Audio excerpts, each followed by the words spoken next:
When you think about dollar, euro, Bitcoin, Ethereum, you think about wins and losses in sport, in life, in relationship, in anything. Something in your brain and body has to keep track of that. Did you win? Did you lose? What's a letdown? What's a celebration? And I think one of the most important findings in the last few years in neuroscience is that while the molecule dopamine is associated with reward, it's more about motivation and craving.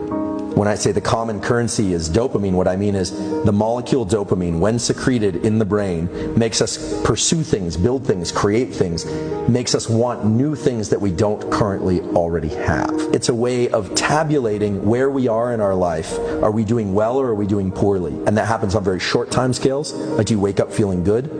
Or do you wake up feeling kind of low? Or on long time scales.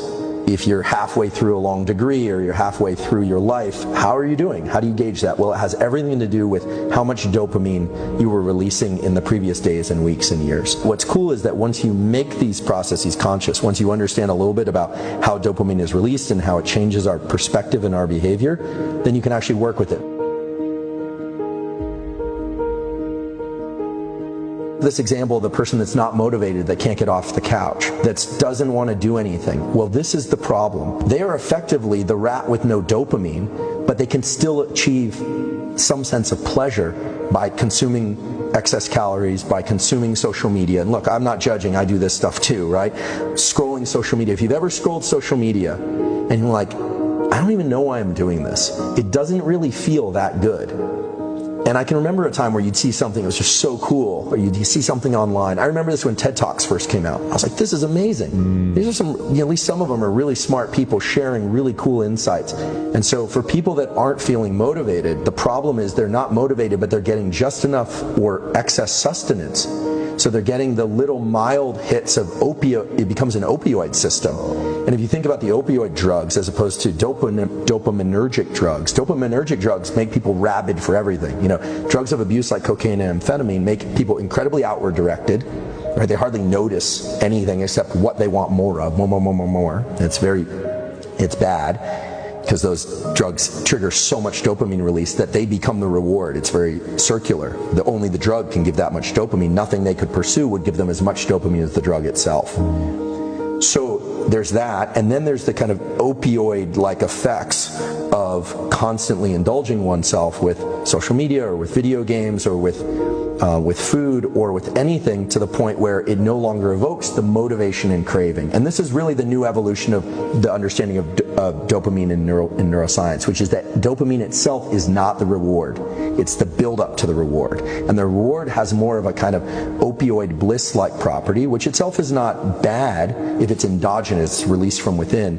But when we can just sit there like the rat with no dopamine, gorging ourselves with pleasures, so to speak, what you end up with is somebody that feels really unmotivated, and those pleasures no longer work to tickle those feel-good circuits. And so there's no reason for them to go out and pursue anything. And that's a pretty dark picture. So the keys are to pursue rewards, but understand that the pursuit is actually the reward if you want to have repeated wins, okay? The celebration has to be less than the pursuit. And that's hard for some people to do. If you can start to identify the craving as its own internally released drug, this thing dopamine, that is a source of motivation, then what you realize is that capturing the reward is wonderful, but attaching dopamine to the reward is actually a little bit dangerous. Celebrating the win more than the pursuit, it actually sets you up for failure in the future. And so this gets us right into something called dopamine reward prediction error.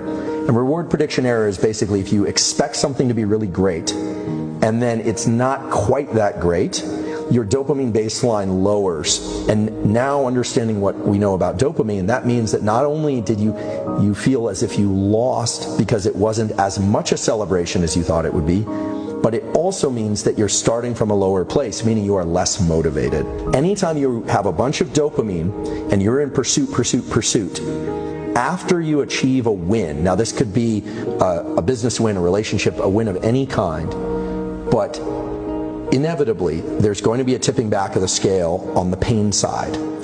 And that pain side is always going to go a little bit higher than the dopamine side.